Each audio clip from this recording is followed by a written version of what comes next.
I'm Stacy LeBaron, and this is another edition of Chelsea Hubcats. Today our guests are Rachel Geller and Laura Appleton, who is our Chelsea Hubcats outreach volunteer. Chelsea Hubcats is a nonprofit organization that was founded about a year ago to focus on the needs of cats within the city. We assist with free spay-neuter programs, vaccination clinics, and rescue. For more information about our organization, you can go to hubcatschelsea.com or find us on Facebook and join the team and make a difference for cats. On today's show, we would like to focus on feline behavior, and we have Rachel Geller, a feline behaviorist, to join us. Rachel, would you be willing to share us a little bit about your background with us? Yes, so I am a retired special needs professional. For over 20 years, I worked with behaviorally and emotionally disturbed children in the Waltham Public Schools. And during that time, I always volunteered for cat shelters, and I have cats myself. After I retired, I began joining boards of other cat-based organizations and cat welfare organizations, and began to get more interested in the behavioral issues of cats, much like I worked with behavioral issues in children. And so I became a certified cat behaviorist, and now I work with several shelters providing free cat behavior counseling, and I provide cat behavior counseling to the community as well. So when you're talking about being a feline behaviorist, what exactly does that mean? I think the main thing is really learning how to think like a cat. And what I mean by that is not looking so much at a cat's behavior as misbehavior, but looking at what might be a natural instinct in the cat to cause her to do that behavior, and how can we as people accommodate and or encourage the cat to do his normal behaviors, but not in a way that's difficult for us. So, when I think of behaviorist, I, as a cat person, think about a fellow named Jackson Galaxy. He's a celebrity behaviorist, but so you are our local behaviorist celebrity. Okay, great. So. I am. I'm the local cat whisperer here in the greater Boston area, to give you an example of kind of the way I think is, think of a cat scratching. And a common question I'll get is, my cat scratching the couch? My cat scratching the furniture? And what I like to do is teach people that we actually want cats to scratch. Scratching is a normal behavior for cats. It sloughs off the dead sheaths of their nails. It's a great emotional release for the cat. It gives their back muscles a full stretch. So we want the cats to scratch, just not on our furniture. So it's not just a matter of teaching a cat not to do something, it's how can we encourage that cat to do a natural behavior in a way that is going to make the cat happy and us happy. So really being gifted at manipulating or trying to train the situation. I mean, you were talking about your experience with children too, so I was thinking, well, with kids you sometimes manipulate a little bit in order to try and get them to do what you want them to do. So it's in that same sort of path a little bit? A little bit. I mean, absolutely. With kids, there is a strong sense of behavior and reward, and kids are motivated by certain things as rewards. For cats, it's usually a motivation, could be food, it could be playtime, it could be affection. So sometimes it may be finding that one treat that a cat finds so yummy and irresistible that they'll do anything for that treat. And then there's the idea that when you deter and make something unappealing to the cat, at the same time you need to provide a very appealing, wonderful alternative for that cat. So the whole idea is to create mostly a positive environment for the cat and encourage positive behavior. Yes. And then redirect anything that might be negative. Exactly. So that you can enjoy your pet. Exactly. It's almost like you want to set the stage for the cat so the cat thinks it's all her idea. That's what I try to do. And how is that different than dogs? I'm not really a dog expert, but I'm assuming it's somewhat the same in that dogs are motivated by rewards and by treats. I sometimes feel like cats can be a little trickier because I think they do have that very strong territorial instinct where they own their area, so you do have to kind of sometimes go through the back door and let them feel like they're in charge and in control. What are the more common complaints that you get when you're on a hotline or seeing clients? I would say the #1 complaint I get is litter box issues. I know we always tell people we want to think outside the box, but people don't like it so much when their cats are going outside the box. So the #1 thing I get is definitely cats not using the litter box or using it intermittently. Scratching, as I mentioned before, is a huge issue. People get upset when they buy a new couch and then the cat uses it as a scratching post. And then intra-cat relationships, so bringing a new cat to the home with a resident cat, or cats within the home not getting along, cats being territorial. That's another big issue that I get on my hotline. So Rachel, just in terms of the community and cats in general, the cats that you work with are pets, and they have more typically been spayed and neutered, so Yes. we can always assume that once a cat is spayed and neutered, that their behavior comes down a notch, so that they're not out looking for a mate or trying to figure out where they're going to have kittens. So once we have our pets vaccinated and spayed and neutered, and we're talking about other behavioral issues that might pop up because they're in the house. Exactly. As opposed to living outside. Yes. Right. Yes. Okay. And male cats will still be territorial even though they have been neutered, although not quite to that extent. And female cats, obviously, when they're spayed, they're not going into heat, and we're not having all of those problems. I have had instances where, even though a pet is in a home, for example, I had a woman who had a female cat who was going outside of the litter box. Well, it turned out she had never been spayed, so she was in heat and going everywhere. So once in a while, I do come across those types of questions. So I do find, for myself, it's been important to educate myself on community cats, in addition to cats who may be coming from shelters or home environments, where, like as you mentioned, is a little bit different. And I know, Stacy, you have some questions, but I'm keep just going. That's great. Well, I know here in Chelsea, in particular, that there are a lot of cats. And there are a lot of cats that are kept outside, and I'm sure there are people that aren't sure if the cat belongs to somebody, and the cat is nearby, and they feed the cat, and they create a relationship, so the person might take the cat in the house, assuming it's available for care and adoption, and then they have to deal with cat issues.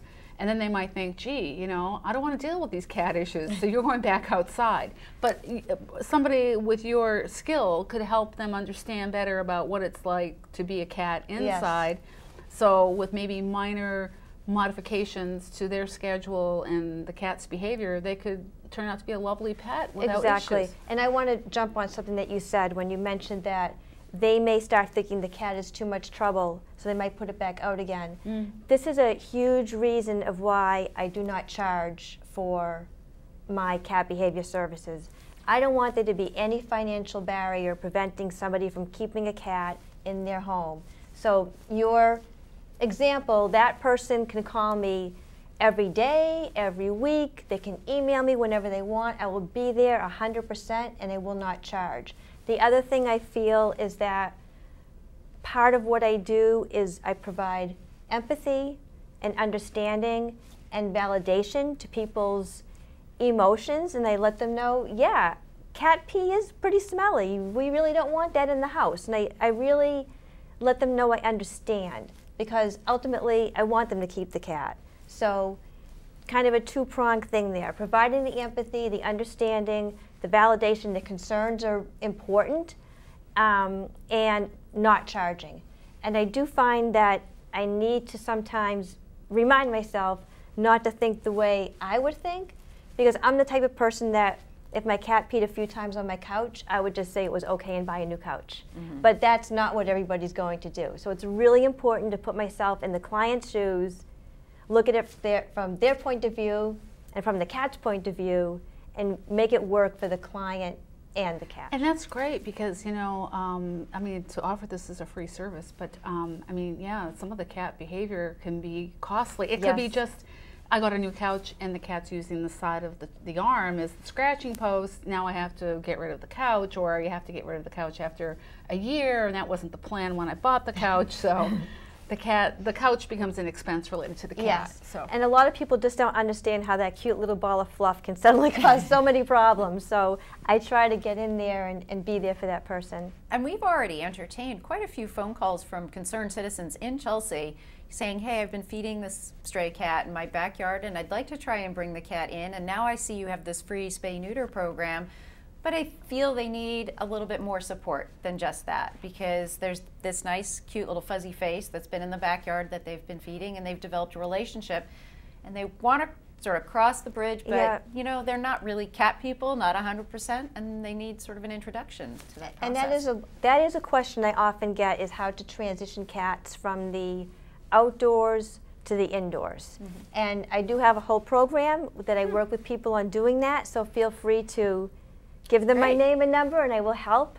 But I will say in general, the first thing I do is educate people as to the fact that it's really a myth that cats love being outside. Once a cat is outside, they become very aware of all the other cats out there who may be rougher or tougher than they are. There's all kinds of dangers lurking. There's different smells, there's different sounds, there's predators. It's pretty stressful out there. They really don't love it. Most cats would much rather be indoors. And again, going back to what I said before, once you deter from one environment, but you know how to make your new environment just as exciting and stimulating, you can easily transition a cat from the outside to the inside. Without spending a lot of money? Without spending a lot of money. Because I know that's probably also a concern, is that, you know, cat trees can be very expensive. And so you go to the store and you can walk out spending a couple $100s very easily. Yes. So you have to be inventive, I think, too. You on do. Some other ideas. You do, and that's another thing I do in my cat behavior counseling, is I also evaluate the realistic limitations of the client. So some clients will say, the sky's the limit. Whatever it costs, I want to fix it. And other clients will say, you know, in a couple of weeks I'll be getting a paycheck, maybe I can buy something then. And other people will say, I don't want to spend money at all. So, for example, vertical space, you mentioned the cat trees. One of the things I will do is show them how to create vertical space from the existing makeup of their home. So chances are there's some shelving that's already there. Maybe books can be moved off and a pillow can be placed there. Maybe backs of couches, things like that. So I will help people develop that cat-friendly environment at little to no cost. And I think that's a very important point, because cat trees and cat paraphernalia can really add up, and not everybody wants a house full of cat paraphernalia, not everybody can afford all of the stuff as well. You know, some of the best gymborees I've created out of boxes, cardboard boxes, and brown paper bags. And I don't know why, but they just... It's true. It's true. I mean, I think of all the money people spend on cat toys, and one of my cats' her favorite toy is my dental floss. So you really, I consider it a win-win situation, because I find I floss extra long because she's playing with it and having a great time. So my teeth are in the best condition they've ever been in, and my cat's having a ball. So it's a win-win for everybody. But really, I will find when I talk to clients that you can find something the cat loves, like you said, a ball in a tissue box, a piece of floss, a shelf with a pillow. A pipe cleaner. Right. It doesn't have to be expensive. Tennis ball. My cat was going crazy over tennis ball the other day. Yeah. And of course it went under the couch, and I wanted to go diving into that. I want to take a step back and talk about litter boxes a little bit more, because it's such a critical, I think it gets very stressful. It does. When the litter box is not being used properly. There's so many different kinds of litter boxes out there. You can, get them with a potted plant put on top of them in a covered version, and there's round and deep, and then there's shallow and square, and then there's all the different kinds of litter that are available out there. What would you recommend as the best possible litter box setup in the house? So I'll speak in generalities, knowing with the caveat that every cat is different. But in general, most cats prefer an uncovered litter box. Cats really like to have clear, clean sight lines when they're in the box. They feel very vulnerable in that position. So when the box is covered, they can't see that opponent, whether real or imagined, they can't see that opponent should one come along. So covered litter boxes are usually not preferred. Also, the top holds in the odor, so it can get kind of smelly in there, and cats are fastidious animals. As far as litter, most cats prefer a litter that is not perfumey or scented. Now, again, that's a human convenience. We want to cover up the smell, but cats would rather have a litter that is more closely resembles what they might find outside. So there are litters though that have baking soda, and that absorbs odors, and yes. that's not that perfumed smell, exactly. that scented. So that's a nice alternative. Exactly. And the other thing I find is that people really go overboard on the privacy issue.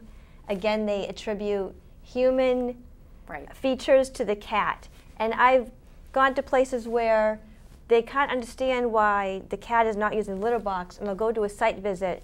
And honestly, the cat has to go spelunking on an indoor hike to get to his box. And then it's wedged somewhere or under something. And the cat, my neighbor's cat will take a poop on the lawn, or the front lawn with a row of cars going by. Mm-hmm. Cats don't care about privacy. Put the box somewhere that isn't really far away from the people and where the action is. So uncovered litter box, non-scented litter. Don't put the box too far away. And the last thing I would say is plastic liners. Again, that's a human convenience. A lot of cats do not like them because the urine can pool and their claws can get stuck on the plastic. So right off the top of my head, those are the things that I would say stay away from, and you have a good chance of having your cat use the box that way. And then if you have multiple cats, then there's some rule about extra boxes per cat? Yes. Yeah, there is a rule, a very important one. You should always have at least the same amount of boxes you have cats, and many people even recommend having an extra one on top of that. So if you have 2 cats, you should have 3 boxes. Now, they may not even like to use all of those boxes, but then people find if they're not using a box, they take it away, and then the cat will go outside the box. Sometimes cats just like to know they have that choice. They like to know they have the option. They're making the decision what box they want to use. So always have at least the same amount of boxes as cats, and if you can and you have room, one more than that would be preferable. And then when you do a full change on the litter, don't clean the box with anything stinky and smelly and perfumey again. Right. Do you recommend using like a diluted bleach, or using, what sort of cleaners do you recommend using for the litter boxes? Diluted bleach or diluted ammonia, something that will really clean the germs and take away the odor is fine. I should also mention that if you are going to change your litter, a lot of times it's not a good idea just to abruptly go from one brand to the next. So say you have a scented litter, and maybe the cat's using it intermittently, to refrain from creating a complete meltdown where the cat doesn't use the box at all. Kind of gradually mix the litters and add in more of the new litter, at the same time less of the old litter that you don't want anymore, and make the transition very gradual. Let the cat ease into the transition. So no, all of this is good information. I was just wondering about the box, because if you have just say 1 cat and you, as opposed to 2, although I have more than 2 cats, and they do have their box preferences. Yes. And they are clear about, well, you can't come in my box, you know, and there are rules established in the household about which box, who uses which box. But I was just curious, though, I mean, in terms of a total clean versus, you know, removing elimination and refreshing your box often, which I think is minimally what everybody needs to do. But you know, they get sometimes a scent related to their box. Yes. And yeah. I only ask this because if by any chance at all your cat escaped and went outside, people say, whoever the people are, but if you put the box outside, that the cat will look for the box and the scent. Is that That's something you've heard? I have heard that it's not something I would advocate. There were kind of mixed views on that. Many people think it's better for the scent to put the cat's favorite bed or something that the cat lays on a lot, or even your scent, because the litter box may not only attract the cat but may attract predators. Yes. So it's not always a good idea to put that litter box out. So I would say keep your litter box super duper clean. Hopefully your cat never gets out, but if she does, use camera trackers and use other scents to attract the cat. And lastly on the litter box or the litter issues is there's a Cat Attract product. Can you share with folks what that is, and have you found that to be helpful at all? I have found when cats are not using litter box and they have, substrate issues and substrate aversion, that Cat Attract litter solves the problem almost every time. So for people who aren't aware of what it is, it's a litter with a very soft and sandy texture, so it very much mimics what a cat might find outside. And for cats who's maybe a little more sensitive in their paws, because cats are very tactile creatures, they seem to tolerate Cat Attract litter. But in addition, it has herbs in it that attract the cat to the box.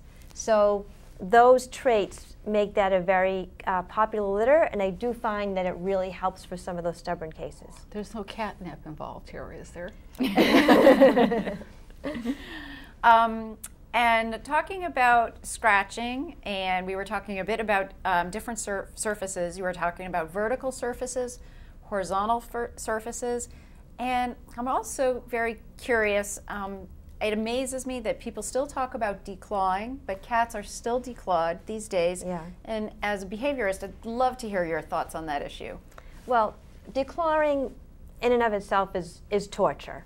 And I think the name declawing makes it sound to people like they're just removing the claw. It sounds rather innocuous if you hear the term. But the reality is that the process involves actually like cutting at the knuckles, and it's very, very painful, and most cats have pain throughout their lives. From a behavioral perspective though, what happens is cats now feel very, very vulnerable because they don't have that protection. And so cats who are declawed often develop other behavioral issues. The most common one is biting. They will bite because they feel this need to protect themselves because they feel so vulnerable without their claws. Also, cats who are declawed will tend to swipe more. So they're fearful, and they have a need to overly compensate for not having their claws, so they will tend to bite, and they will tend to swipe. The last thing that happens very often with declawed cats is they have what's called pain-induced aggression. So when cats are in pain, again, they will often lash out aggressively because they feel vulnerable, they feel like they're weak. So declawed cats will engage in pain-induced aggression because they're constantly in pain from being declawed. So they would develop these other aggressive behaviors. There are ways to stop cats from clawing the furniture and from these other behaviors that are easy, that can be cost-free, and they are very effective. So to me, there is no reason for someone to declaw a cat. It's torture, and there are other ways to get to the same result. So are you talking about soft paws? Are you talking about learning how to trim your cat's nails? Or are you talking about offering vertical scratching as well as horizontal scratching? I don't think many people often think about horizontal scratching, or I didn't in my early cat ownership days, and then I realized my cats love scratching horizontally.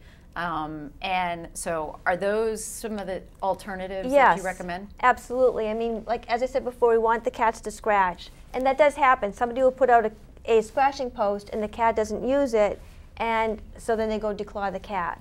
Well, first of all, if you're putting out a carpet-covered post, which is the most common thing I see people do, people choose carpet-covered posts because they match the decor. But for a cat, a carpet-covered post is basically useless. It doesn't do the job, again, of sloughing off the sheaths. It doesn't have that texture they can really grab into. And sometimes their claws can actually get stuck in those loops. And once that happens, the cat's never going to use the post again. The other thing is, if you try a post, but you notice there's scratch marks on the floor, as you said, perhaps the cat is a horizontal scratcher as opposed to a vertical scratcher. So maybe they need a scratching pad and not a scratching post. Or you can put the post Sideways. sideways. Absolutely, yes.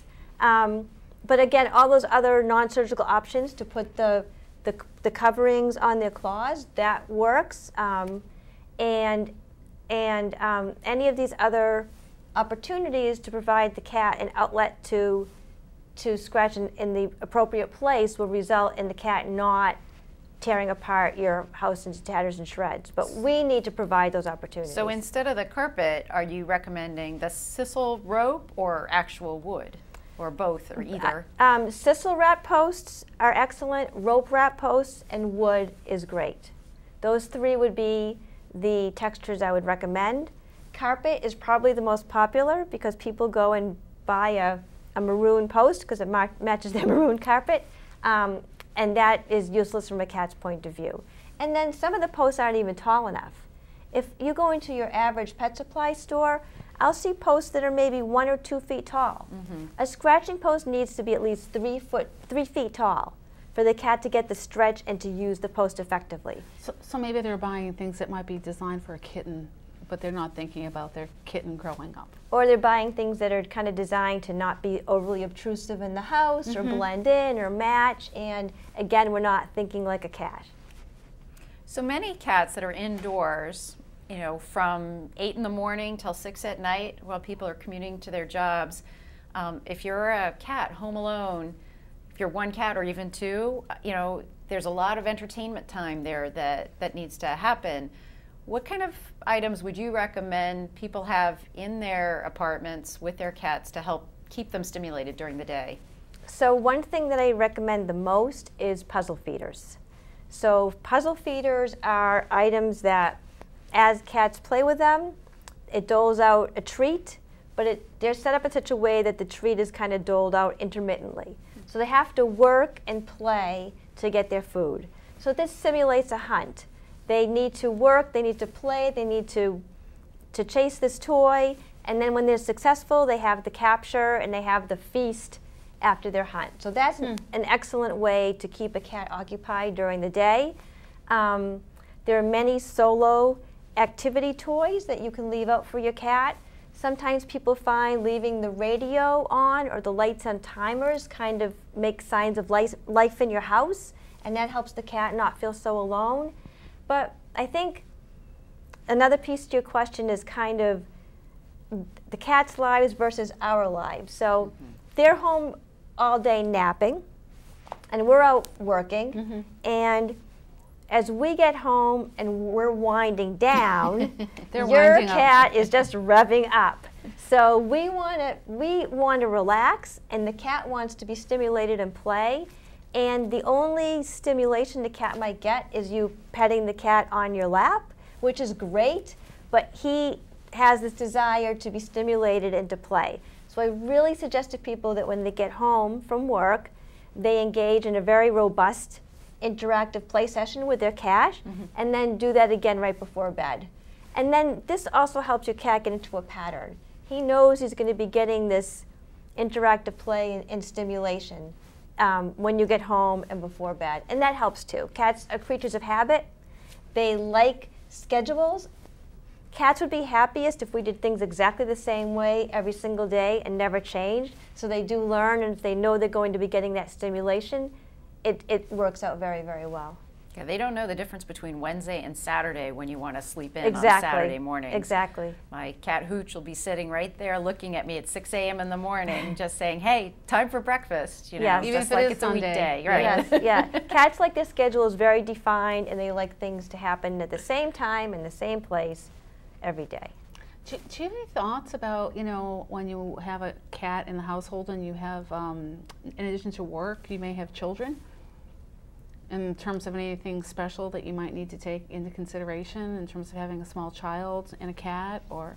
If you mean if this child is left home during the day? Well, hopefully not. No. But after The relationship between children and cats. So, you know, There's parents stress. are working all day, the kids in school, everybody's home. Everyone comes Is over there- at the same time. Yeah, and I mean, you know, sometimes some children, you know, want to watch television, have no interest in the cat, but then there are other children that might want to, you know, overstimulate the cat. Right. So. Yeah, that is something I do a lot, is teach kids how to properly interact and handle a cat.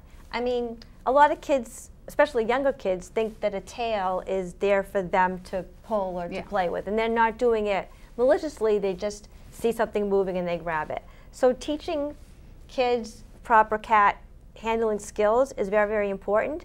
But I do find that most kids love to use a fishing pole type toy and play with the cat. So it can be a huge help to the parents to teach their kids how to really use a fishing pole type toy and really interactively play with the cat. So the cat's getting all of the stimulation, the cat's bonding with the kids, and the parents can have a little bit of time for them to decompress as well. So I do find there's ways you can kind of bring the kids in and make them part of it and just teach them how to do it properly. And once they really see what they're doing and they become part of the process, I find it really builds that relationship.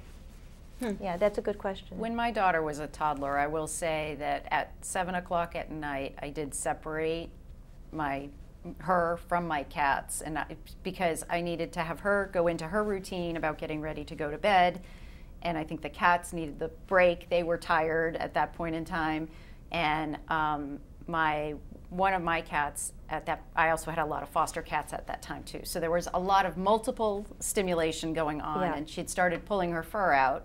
So I thought, you know, everybody needs some quiet time. Yes. And so I just imposed a 7 o'clock, you know, and then once Curfew, she was in bed, you know, then I would open up the doors and let the crew back out again, and then they would have the house to themselves other than the bedrooms at night. And so it seemed like a fair exchange. Yes, yeah. And most cats understand that if they're in their own room, a lot of people think that we're imposing a prison sentence on the cat, but in a case where there's stress or there's chaos, there's a lot of animals, they would prefer it.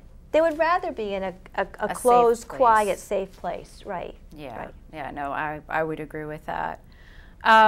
So as we've talked about, there are a lot of outdoor cats here in Chelsea, and it's something that Hubcats Chelsea is committed to work on until we get the job done and continue to have a presence in the community to be able to support cats. We've talked a little bit about acclimating an outdoor cat, you know, into the home. Are there any things from a feline behaviorist standpoint, any concerns? Like, say we have feral cat colonies. I don't know if you've done any work in the realm, like where there's one really nasty cat in that colony, and you know, you don't want to trap and remove that cat. How do you make peace in that sort of environment, or is it possible? It's really difficult outdoors to control all of those types of behaviors, because cats are territorial creatures, and we always come across that alpha cat. And there are times even with indoor cats that there is that one nasty controlling cat, and you know what, that person can never adopt another cat. So that happens across the board, and I think with colonies and with feral cats, a lot of times the other cats will form other bonds and will kind of help each other. And the only thing that you could really do within the colony is, again, if there's a way you could provide like that vertical space so the cat has those outlets to assert his status. So we do find that those cats will, on anything that's multi-tiered or high, they'll use that to go up and assert and state their status that way, and that's kind of a safer way for that cat to assert his status. Another thought I was just thinking of is maybe having 2 feeding areas. Yes. Because this is how we would approach 2 cats that don't get along in a house. You would have 2 feeding stations, areas, yeah. And then try and bring the foods closer together if you want them to really develop. Or it's creating 2 sort of sub-colonies outside, right, that might have more of a balance. Right, you can always have more than 1 feeding station. And if your goal is harmony, then you can do what you would do, as you said, inside and very gradually, conservatively move those closer together. But if you may always want to provide maybe a separate area for that one cat if he's being that much of a bully. And that does happen. Yeah, and then if we have neighbors, say there's a feeding station, and then for some reason the neighbors don't, or the owners of that property don't want the feeding station, and we have to move it. It's in the same mentality, you know, inch by inch. Yes, whenever you have to move anything with a cat, you never just want to take, whether it's the food or the litter box, and just take it from one area and move it to another area, especially with litter boxes. I'll actually recommend that as you're gradually moving a litter box, keep one in the old spot just for safety and security, and then maybe just a couple inches a day move that box to where you eventually want it. So it is hard because cats just don't really like change. I always tell the story that even things that you might think are totally innocuous, you know, a new piece of furniture or a change in your schedule, cats will pick up on that, and they can really get stressed out from a change, even if you move things around sometimes. What are the sort of feline behaviors that you see that we really should be concerned about and really take the cat to a veterinarian? I think of straining in the litter box, but maybe there's some other things too, other behaviors that would be like, oh my gosh, you need to get that cat to a veterinarian. Well, I will say when somebody comes to me with a litter box issue, that is the first thing I say. Have you ruled out anything medical? Because a lot of medical issues, UTIs, hyperthyroidism, kidney issues, these can all cause litter box problems. And with straining the litter box, if a cat feels pain when he's trying to go, he will then associate that pain with the box, and he won't use the box again. So a multitude of medical issues could affect the cat using the litter box. But I would also say, you know, very extreme aggression that appears to come out of nowhere could be something neurological. I do really try to handle aggression with a client, you know, because many times it's redirected aggression, petting aggression, and there are ways to fix or solve that. But what's petting aggression? Does that mean you're overstimulating the cat so that the cat has, you know, tries to like bite you to tell you I don't want you to pet me anymore, and you don't know what that means? Okay. Thanks for asking. That's a good question. And petting aggression is something that takes most cat owners by surprise. Because here they are petting their cat, thinking to do something that should be so pleasurable for the cat, and the cat's purring and everything is going on great, and then out of nowhere you get bitten or you get swatted. So what happened? So some cats do get overstimulated. Some cats are always, you know, more territorial than others, and if maybe out of the corner of his eye he sees a companion cat going on what he perceives as his territory or his food, you might be the victim of petting aggression, because even though your cat loves you, you're right there, and all of his good kitty judgment kind of goes right out the window and he bites you because you're closest. So what happens usually is the cat's enjoying the session, and that it just gets to be too much, the stimulation is enough, he wants to stop, and that's how he lets you know. The way to handle petting aggression is, I tell people to get a handle on your cat of how long he'll allow you to pet before this happens. So say you can pet the cat 10 minutes before he bites you, or whatever, he swats at you. So stop the petting sessions at 7 minutes. Leave him in a content state, maybe even wanting more. And then gradually you can start elongating those sessions, and always keep it below that point where you can sense he's had enough. And also become more in tune with the signals. So maybe before the cat bites you, the ears are twitching, or the body gets tense, or the tail is twitching. And he may be telling you in 17 other ways that, you know what, I've had enough, and then he finally bites because we're not in tune to his signals. But the main way to deal with petting aggression is to get a handle on how long he will allow petting before freaking out. Stop before that. This way you leave him happy, you leave him content, you never get to that point. And then again, with my example, say it's 10 minutes that he'll allow, so stop at 7 minutes, then go to 8, then go to 9. You can even go to 9 minutes, stop for 5 minutes, and then start again, and gradually elongate that way. And you can usually kind of desensitize the cat to that type of aggression. But to your question, sometimes aggression is just so severe and so out of nowhere, and not, you can tell you're trying, things that should work, and you're not making any progress or inroads at all, then maybe this is something neurological or maybe the cat needs a pharmacological intervention, and you may have to look at other resources. I don't know if you've ever tried this, but something that's becoming popular is clicker training for cats. Yes. Do you have any thoughts or opinions on that? Well, I've taken a course on it. I have not yet tried it myself. It's something that would really require a great deal of dedication from a cat owner, because you'd really have to have that clicker with you all the time, and you'd have to be very consistent in that training. And this is similar to dog clickers. Yeah, it's exactly the same thing. You're just trying it out on a cat. Right. Oh yeah, it's the same exact concept. So you get the cat to do something you want them to do, and you do a click and a treat. And then they're supposed to then relate the clicker to the treat and the good behavior. Exactly, and then eventually you just have to click. But it does require a person to have the clicker with them at all times and to be very consistent. And for someone like me who often work with families, if you brought up kids, you have a husband, Right. everyone has to be on board. Everyone has to be clicking and treating, and it can't be one person does it and the other people don't. So it's a group effort. It's a little bit more of a commitment. Sure. Yeah. I can just imagine if at some point the cat's moving from room to room, all these clickings going on, it might be distracting. I've heard about it, and I've seen bits and pieces. There are programs that are now going on in shelters for clicker training to help with the cats that aren't adjusting well to the shelter environment, to help them being able to show better.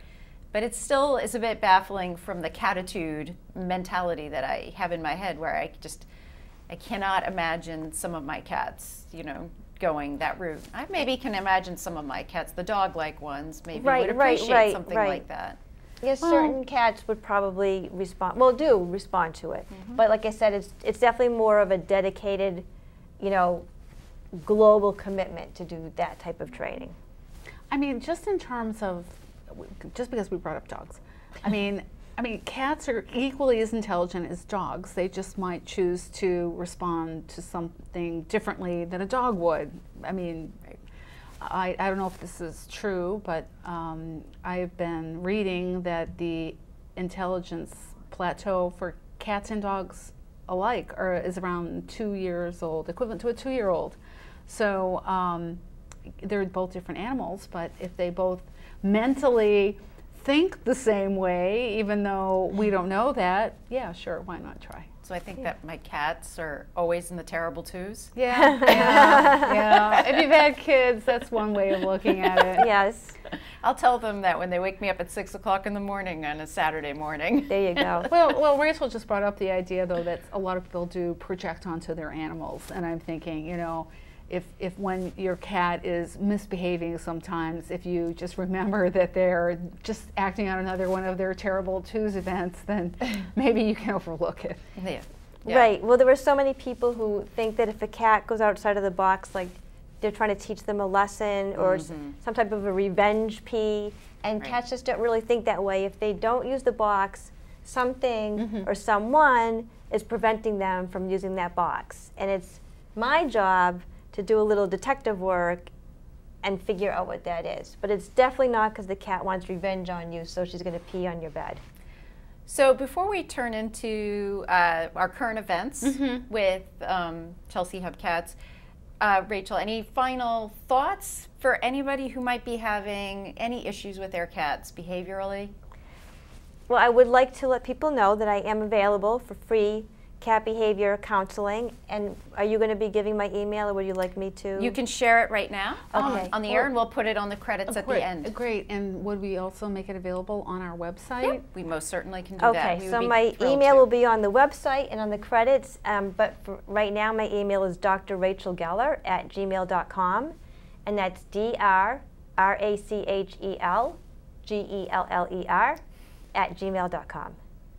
Fantastic. And I hope people do reach out to you. I hope so too. You know. And I am 100% available. I respond to every email, and I don't give up. So I'm 100% dedicated to what I do, and I will help as much as I can. And if you get a lot of contacts, we're happy to arrange for you to do a group session here. Sure. Something. There are lots of public rooms in Chelsea, and so we'd be happy to facilitate, any sort of a workshop that you want to do here. That's great. I'm on board. So Laura, we have upcoming events. Just to remind folks, if you do have a cat or a dog and you're a Chelsea resident, you can get your cat or dog spayed or neutered for free through a grant that we have. And that's it. What are the intervals? Are we offering? I know we have a clinic coming up in June, but is this independent of the clinic that somebody could call and make an appointment? Yep. So folks, if they're interested in getting their cat or dog spayed or neutered, they can call 857-776-2287, and that's our Hubcats line. And then Mary Ann, who answers most of the phone calls, will be able to assist in finding you a resource, a spay-neuter resource. We have 3 different providers that we are working with. So she'll get you hooked up with the right place to get everybody spayed or neutered. I do believe that just through Hubcats and the community that we can offer rides. Yeah, we now have a volunteer network of about 6 or 8 different volunteers that are willing to help with doing transport. So we have a partnership with the MSPCA in Jamaica Plain in Boston. And if you don't have access to transportation, still do call us, and we can arrange for a volunteer to help with the transport. So we will make sure that your kitty and your dog get done. And then June 11th is the date of our rabies and microchipping clinic. And what location are we at that day? We're still choosing it. So the location is to be determined.